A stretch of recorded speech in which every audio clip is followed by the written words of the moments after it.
Hello to everyone. It's so wonderful to be here today. I'm Congresswoman Mikie Sherrill here in my DC office, and the DC office is looking great thanks in large part to Art in the Atrium. We just received some pieces from Art in the Atrium, which have really just made our office truly an amazing space to walk into right now. We're very blessed to have this program. Art in the Atrium started in Morris County 30 years ago, celebrating the 30th anniversary. We just received our pieces in time for Black History Month, so another great way to just show off the talents of so many Black Americans who've made this country what it is today. So I'm proud to stand here and show off this just gorgeous quilt. So Lauren, we have Lauren LeBeaux Craig. Your parents started Art in the Atrium. Do you want to talk a little bit about how they started it, what it means to our county, and how you're working to expand it? Yes, hello, Congresswoman. Thank you so much for having us here today. My name is Lauren LeBeaux Craig, and yes, my parents started Art in the Atrium 30 years ago. Actually in 1991 was when they first started meeting about it with another couple friend of theirs. Their names are Charles and Victoria Craig, by the way, and their friends Artie and Jackie Bolden decided to take on the task of putting together an African-American art show in Morristown. My father is a lawyer, and so he was always in and out the Morris County Courthouse, and he just felt like he didn't see enough representation of people that looked like us on the walls. So they decided to do something about that. The Atrium Gallery and the Board of Chosen Freeholders at that time, now the Morris County Commissioners, were open to the idea. And it was just a huge success. The first show in 1992 filled all 4 floors of that Atrium Gallery, and it was very well attended. And basically, our audience has not let us stop from there. So 30 years later, we've had shows in the Atrium Gallery annually, all the way up just until last year. We weren't able to do it during unfortunately, because of COVID restrictions, but then we pivoted online. So we are available at artintheatrium.org. And we have partnered with wonderful artists like Leroy Campbell and Janice Jamison and so many others throughout the years. The artists are really what make Art in the Atrium what it is, and they have really kept us going as well. So we have been able to do pop-ups as well for Black History Month. We just finished one, or we're in the middle of one at the Mayo Performing Arts Center in Morristown. And we also have an annual exhibit at Novartis every year. And so many people have been very supportive. Morris Arts actually named us in 2001 and again in 2016 Arts Organization of the Year. And so much support from our community has helped us to be here. So just one last thing, our last partnership that we're really proud of is with the Morris Museum. And we actually formally started an annual show there last year, and we'll be doing that again this year with the spring show for our 30th anniversary. Oh, that we are really lucky to have Art in the Atrium. Every time I see the work of the artist, it just is really wonderful. And so we're going to get to Leroy in a moment, but we're going to start, since we're standing here, with this quilt that we have up right now. And it's so beautiful. And actually, we have a member from New Jersey 11, Wanetta Phillips, who is here today to talk about being in the quilting circle of Ms. Jamison, and to talk a little bit about what that was like, and how you started quilting yourself, I think, because of it. So Wanetta, can you tell us a little bit about your experience? Yes, thank you. I met Janet Jamison and the late Mikie Craig when I moved back from Atlanta. We were in a quilting group together, and our first pieces, both the late Mikie Craig and mine, were done with Janice Jamison. Janice is a master quilter. She's a teacher, and she loves the art of quilting, very generous. It's befitting that we're doing this exhibit in February because Janice was born in Virginia. Her great-great-grandfather was a slave. She teaches quilting in New York, New Jersey, and throughout a lot of parts of the country. 75% of what I've learned about quilting was from Janice Jamison. The piece that you're looking at right now, we have made that quilt in different variations, but this one is one of the most stunning ones that depict the Twin Towers and 9/11. It is actually the American flag made out of fabric. Those red pieces are strips. The towers are strips. And as we do in quilting, borders, just like photography, borders and binding. Black is one of Janice's favorite accents to her artwork because we feel that it brings out the beauty of the piece. So we have signature things that we do in the quilting world that brings out the beauty of our pieces.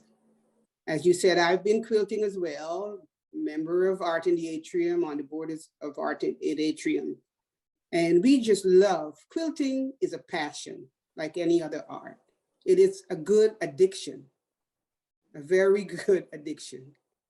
And we enjoy teaching others, each one, teach one. That's one of our mottos about quilting.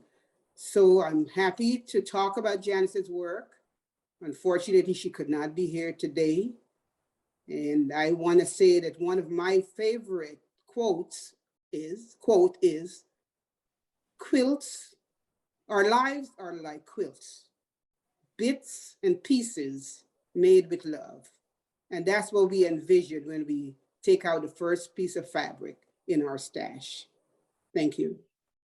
Wanetta, that was really beautiful. Thank you so much for sharing that with us. I love the sense of community you bring to your discussion of quilting.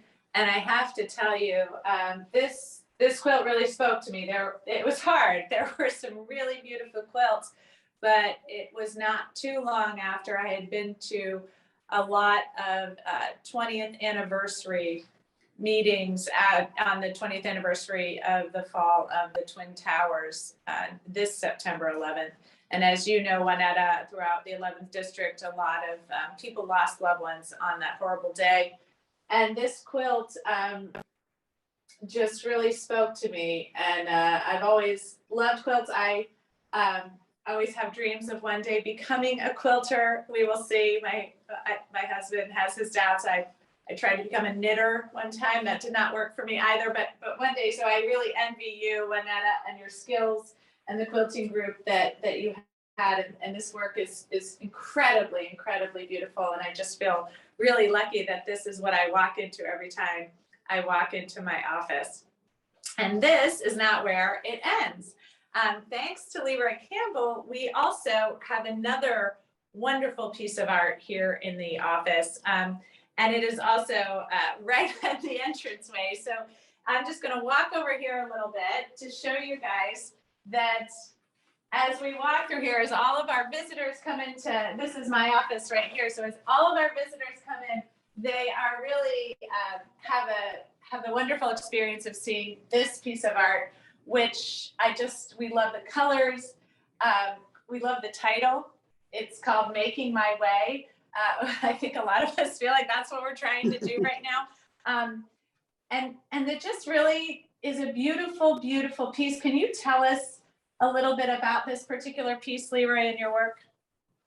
Yes. When I began to pursue a career as an artist in 1984, I was impatient. I wanted a one-man show. So in one-man show, in 1992, I produced my own one-man show in Soho, New York. And it turned out to be a huge undertaking. So I went to my employer to request a leave of absence, which he gave to me very reluctantly.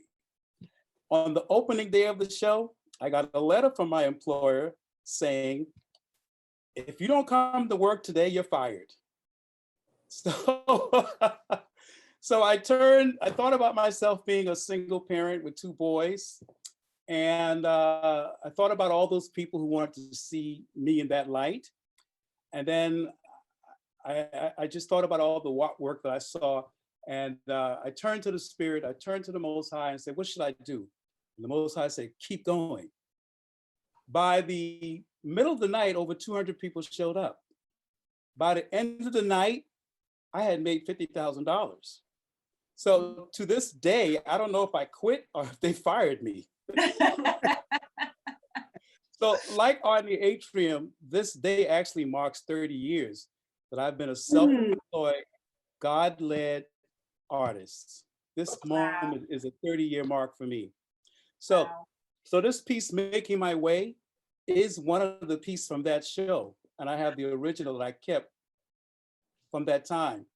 So I use art to symbolize how to convey the history and the voice of the ancestors. And this mixed medium collage on rag paper, you know, it has, you know, with the elements in it and the concept, I would like to take you through it to show you how the ancestors have spoken to me to help me get this far.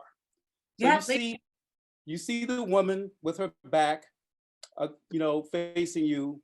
That symbolizes the ancestors' voice saying that the only time you should look back is to see how far you've come. You see the winding road and the steep hill. That's a reminder from the ancestors that we have the fortitude and the determination to keep going. Of course, you see the church in the back. Of course, the church personally, you know, speaks to the soul and the salvation of each of us. But the church in this piece symbolized that the salvation of our people has always been about our unity. And then you see the ground with the beautiful rich colors as a symbol to represents the goal of that there is a goal that we will achieve. And then you see the woods showing that we've come through a lot to get to where we are. And we're still on that journey. We must not forget. The piece is collaged. In the window, there's a collage, and in the window and the door, there's a collage. It represents that each generation is responsible for adding to the quilt of our journey. So Making My Way is a perfect representation of how long Art in the Atrium have come and still going, and how long we encourage individuals to continue their journey. And more importantly, how far that we will look, when we look back, how far we've come as a whole group of people to make life better and beautiful for each and every one of us. Well, I love it. And so this is a copy of an original print that you had in that original show 30 years ago? Right, this is an offset reproduction of this original behind me that I must say, I'm so thankful that I have the relationship with Art in the Atrium, because they're the ones who made it possible for me and this piece to be living in the spirit of your home.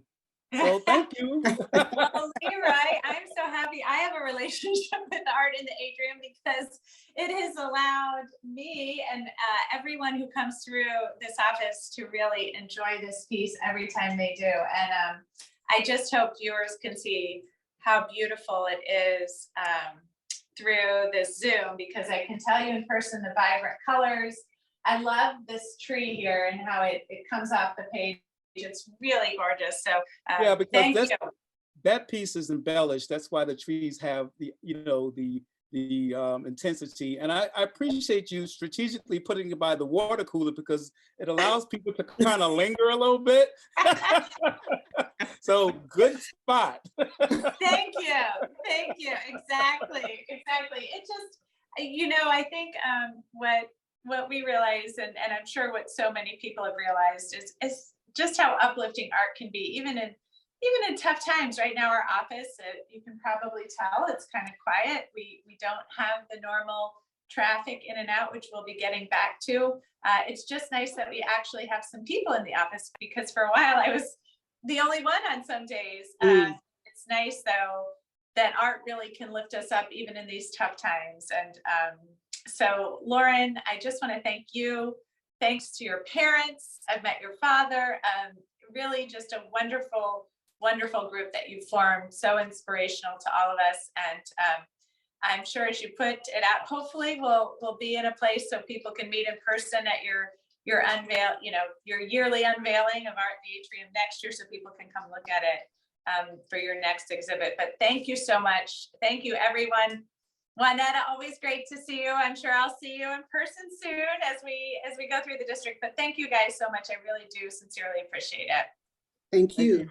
Thank you. It's a wonderful partnership. We hope to keep this going. And Well, I just need to shout out my mom, Victoria LeBeaux Craig, who was really the driving force behind Art in the Atrium for so long. She passed away in 2018, but we are thankful that she's actually getting a plaque dedicated in the Atrium Gallery on the 5th floor that is going to be permanent. And so we're going to be doing that this spring. So look out, that's going to be right around Juneteenth. So anybody who wants Yes, so anybody who wants to stay in touch with Art in the Atrium, please visit artintheatrium.org and you can sign up for our mailing list and stay in the loop. all right. Well, thank you all so much and have a great day. Thank you. you. Thanks so much. Thank you.